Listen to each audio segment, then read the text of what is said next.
Are you lost in your 20s? Is a lot of the content that I'm seeing right now.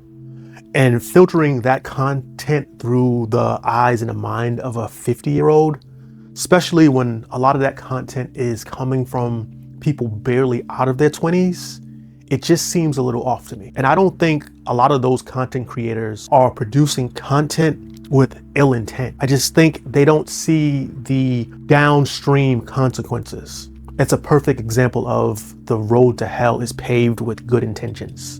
And I find that so hard to believe, because when you listen to the content, the stuff that they're saying makes sense.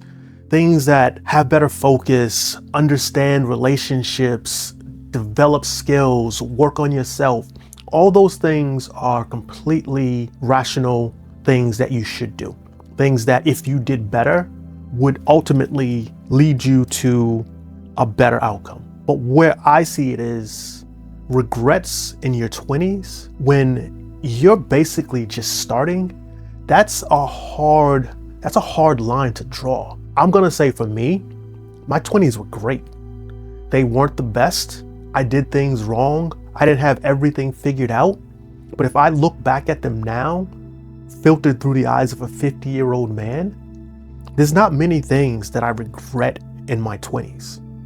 Would I like to have done a few things over? Absolutely. I like to be able to do a few things over from yesterday. So that's just a Captain Obvious type of statement. When you're looking back and you're reflecting, you're always going to see something that you could have done better. But the mindset of regret, that's one of those mindsets. That's one of those words that just have so much pent up connotation that it's hard to use it and frame it in a positive way. There's two words like that for me. It's hate and regret. I try not to say hate because I try not to be hateful. And I try not to say regret because I try not to be regretful. I see all the things that I've done, especially the things that I've done in my 20s, as building blocks, as fundamental steps for where I am now. I know with a bit more certainty that friction is what ultimately makes something work. It's what sharpens that stone. It's what sparks that fire. And if you were able to eliminate a lot of the things that quote unquote you regret in your 20s, you probably wouldn't be where you are now. And I can take what I see and just stack the pieces. A lot of the people that are regretful for the things that they did in their 20s are pretty successful now. And butterfly effect, if you didn't do those things the way you did them, would you be where you are now? I would say probably not. So if you just filter it through a lens like that, it's really difficult to be regretful in your 20s if you're at all happy where you are now. Because if you just take that back and you take it back to its most base level, everything that you have now was produced on the back of the things that you did before. So regretting your 20s, to me, that's not only foolish, it's also not retrospective enough, or that doesn't take into consideration what failure, what things done wrong, what the wrong decisions, what ultimately adds up to where you are now. And I know that piece was a little choppy. So I'm gonna say it again. I'm gonna say it in a different way. The things that you did in your past, if you're at all happy with your present and you at all see a good trajectory for your future, that is all on the back of the things you did right and the things you did wrong early on. So if you're sitting there saying you were regretful for your 20s when you're 35 and you're in a good spot at 35 and you see a massive place where you're gonna be at 45 and 55, don't hold regrets for those 20s.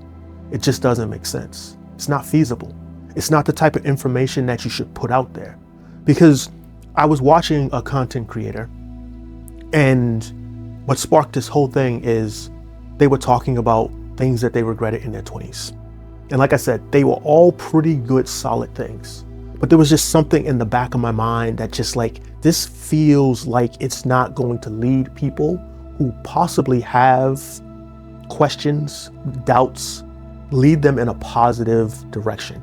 And I know the person probably intended for them to be led in a positive direction. So I watched the video and then I went to the comments.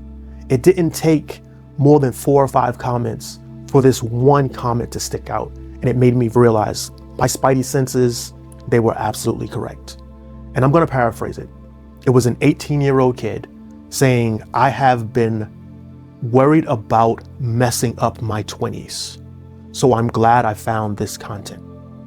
And if you're an 18-year-old kid worrying about messing up your 20s, that already is just a bad mind frame to be in. And then when you have content that says, these are the things that I messed up in my 20s, it reinforces the fact that you can mess up in your 20s. And we seek out things that confirm our worldview. So I don't think that content was the best content for that 18-year-old kid to find with that mindset. But they found it. And they found it, and it was important enough that they left a comment. And they thought they probably came out better off than they were. And maybe they did. It's hard for me to determine that. But just reading that comment and understanding where I took it, and knowing that I already had that strange feeling about that content, it kind of confirmed it. That it was one of those woe is me, regretful, just blankets to lay over you. And I don't ever want to produce content like that, especially not with an intent of producing something good and having just a downstream knockoff effect that's negative. So I'm gonna say, if you are someone in your 20s, you're someone in your teens, you're even after, you're even your 30s and your 40s, I'm gonna say, if you want to do something that's gonna directly, positively affect the way you see the world, I'm gonna say, stop consuming this content. If you were to turn this off right now and do this one thing, or actually turn this off after I tell you this one thing to do and go and do it, I would be happy if you didn't finish this video. It's stop consuming and start producing. Go out and do something worth you discussing, you talking about, you chronicling. And I don't mean go out, hold a sign, protest. I mean, go out and do something physical. Go out and help somebody and come back and figure out how you formulate that story to tell it in a positive light, to give it to somebody else that needs that guidance. And just that fact of doing something, coming back and reflecting on it and figuring out how to give it to somebody else is going to put you in a mind state that's so much better. It's going to put you in a mindset of a producer, not a consumer. And there's a fundamental thing, and I'm going to say this. To be good at doing something, to be a good person, to be a beneficial person, you have to actually do something. You can't take away all the negatives and say, I'm good because I subtracted. Because you might be left with 0, with neutral. You need to go out and actively do something. You need to build positive. You need to build skills. You need to build positive momentum. You need to help people. You need to learn how to help people. You need to learn how to be helped by people. And if you just stopped consuming and started producing in a way in which benefits whatever you want to benefit, your neighborhood, your society, your friends, your family, that would be the one thing that I could say is going to stop you from having regrets in your 20s. And if you did have those regrets in your 20s and your 30s and your 40s, that same advice will make your 50s and your 60s a whole lot better. And it might help you frame those past years as not being something that you were regretful for, because you might see that those were the fundamental building blocks for where you are today. So, should you regret your 20s? I don't, and I don't think you should.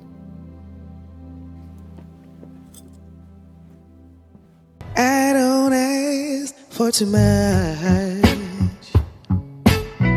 Oh, but I need more.